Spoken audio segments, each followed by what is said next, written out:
everyone. I'm attorney Aiden Durham with 180 Law Co. in Denver, Colorado, and you're watching All Up in Your Business.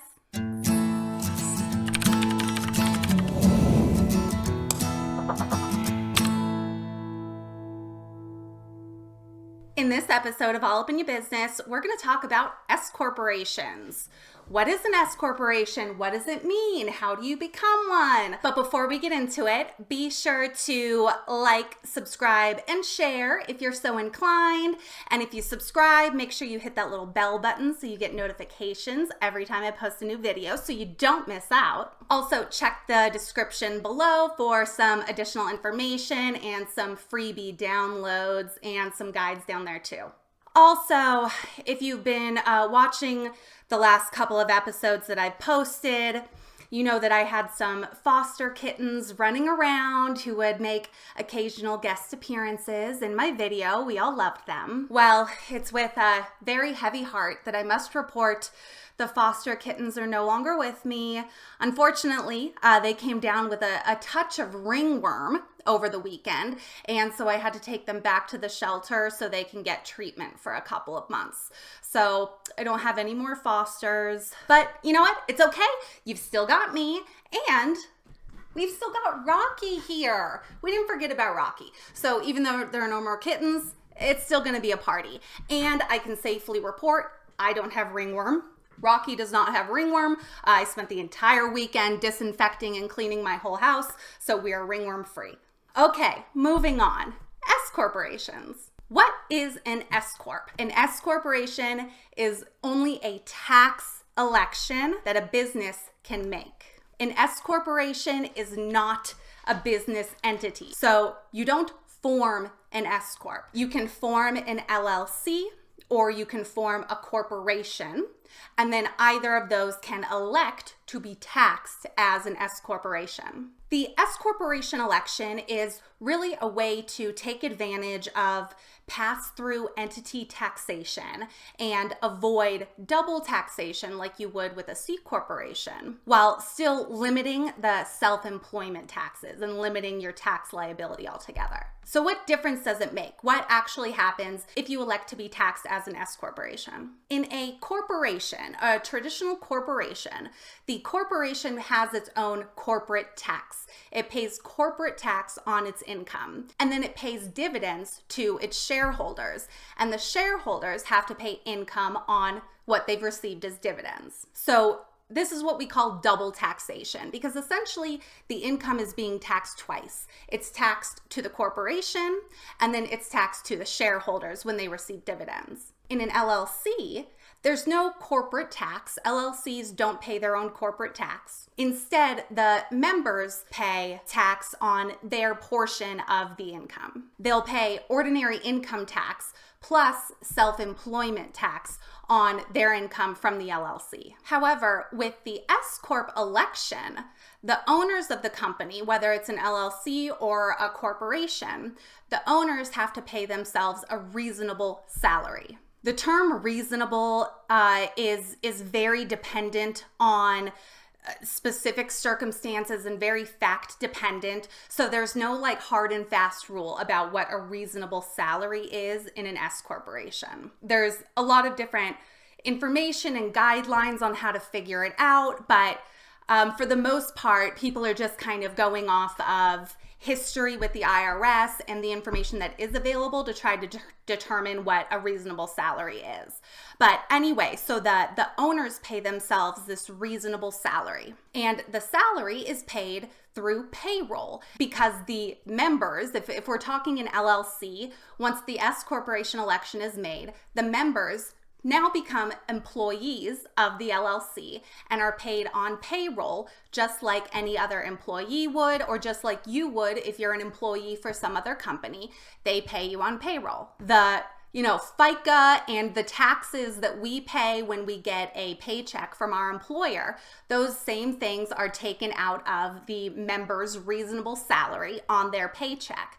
So instead of that self-employment tax being tacked on to the entire income of the LLC, it's essentially just being tacked on to that reasonable salary of the member. So in order to demonstrate, let's do a little math and kind of look at some of the numbers and see how it actually breaks down in an LLC versus an LLC taxed as an S corporation. Let's pretend it's a single member LLC, so only one owner, and the business generated $100,000 of income. Now, I'm completely making these numbers up, these tax rates and stuff. Don't depend. I'm just using them for illustration purposes. These rates that I'm using aren't exact and isn't exactly how tax rates work, but just for illustration purposes, play along, okay? So $100,000 income. Let's say the owner is in a 25% tax bracket. So their ordinary income is taxed at 25%. And then on top of that is that self-employment tax, which is 15.3%. So 25% plus 15.3% is 40.3%. So essentially, we're taking 40.3% of that $100,000, and that's the tax bill. So in $100,000, that single member LLC is going to have tax bill of about $40,000. Versus in an S corporation, we're still making $100,000, but instead the member takes a reasonable salary for the year that equals $50,000. We'll just say her salary is $50,000. That's what she and her CPA decided would be a reasonable salary. So now it's only that reasonable salary that has those self-employment taxes applied to it. So she's getting a paycheck, and out of that paycheck are the FICA taxes that would be taken out. Everything on top of that paycheck, on top of her reasonable salary, she can still take as a member distribution, and that's only taxed at her ordinary income tax rate without the self-employment tax added to it. So in total, she's paying about $32,000 in taxes instead of $40,000. So in this instance, it's not a huge difference, but again, I made up the numbers and this isn't exactly how they apply, but general idea, it's the same. So really the ultimate goal is that we're portioning out the income to the business so that only some of it is subject to self-employment taxes instead of all of it being subject to self-employment tax. And then in the context of a corporation, it avoids that double taxation that you would normally have. So if you decide that the S corporation election is the right thing for you, when and how do you do it? As an LLC, you can make the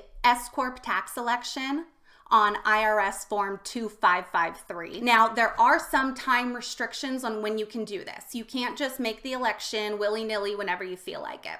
You have to make the tax election within 2.5 months from the day the business is formed in order for it to be effective for that tax year.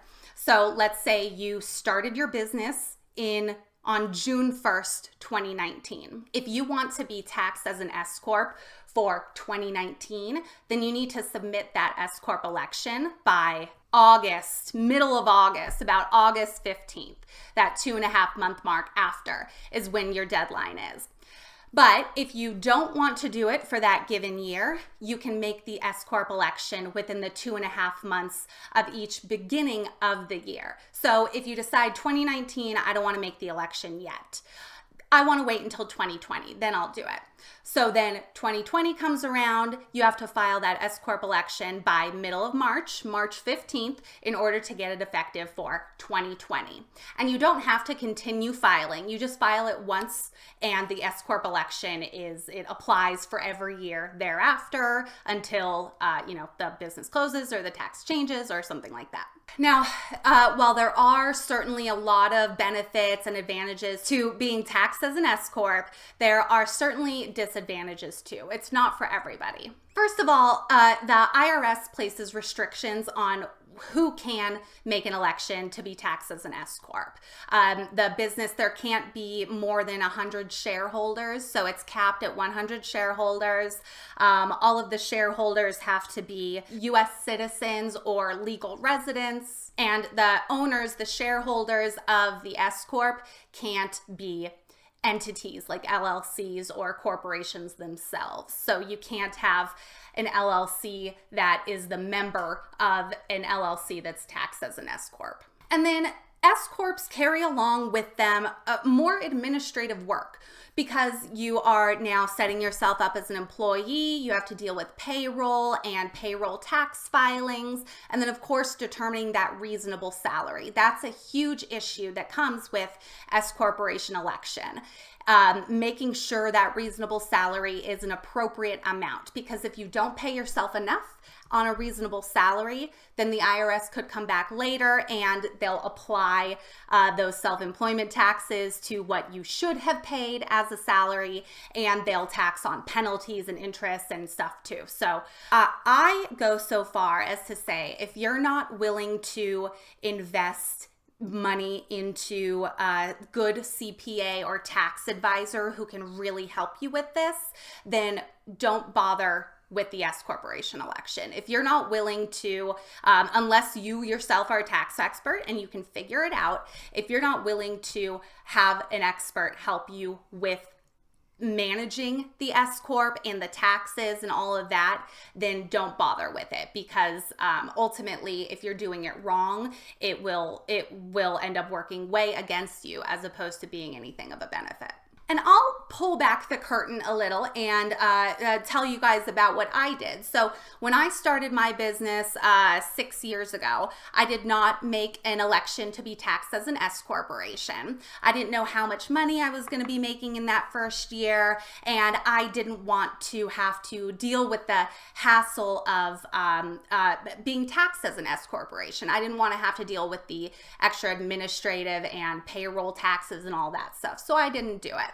But after the first year, I brought on a CPA to help me with all my bookkeeping because I was destroying it.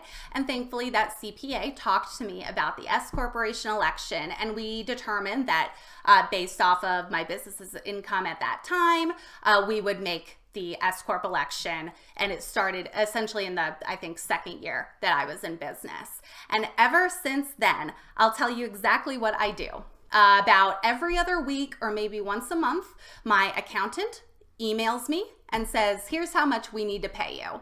And then I say, okay. And they run payroll and it gets direct deposited into my account. I literally have no idea how much they're paying me.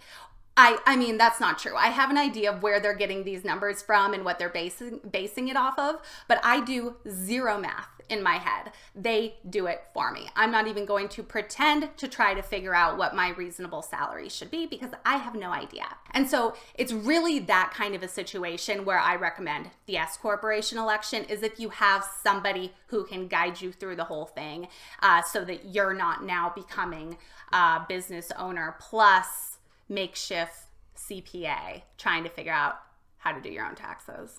And then I'll tell you guys what I typically recommend to my clients. If I'm talking to a client who is a brand new business owner, this is their first time starting a business, their first foray into entrepreneurship, I tell them, let's not think about S Corp right away.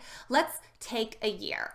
Let's go this first year, see what your income looks like, see how your business is going, and see if you actually enjoy being in business for yourself. Because if you're not making any money, then the S Corp's not going to do you any good. And if you hate being in business, then again, the S Corp's not going to do you any good. So unless you're like super certain that you're going to make a substantial amount of income in your first year of business, I'm talking like, I don't know, close to 6 figures in your first year of business.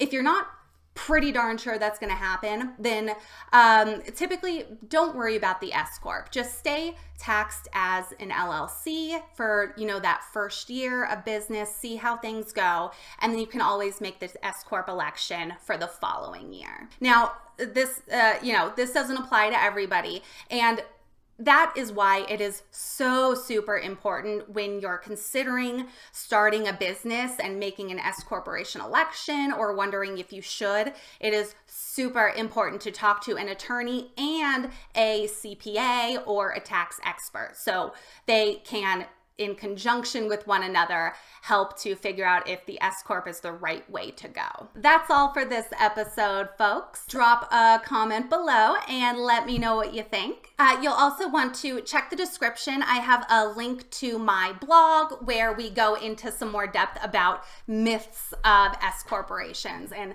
commonly misunderstood things about S corporations. So check there too. Thank you all so much for watching. I'm Aiden Durham, and I'll see you next time.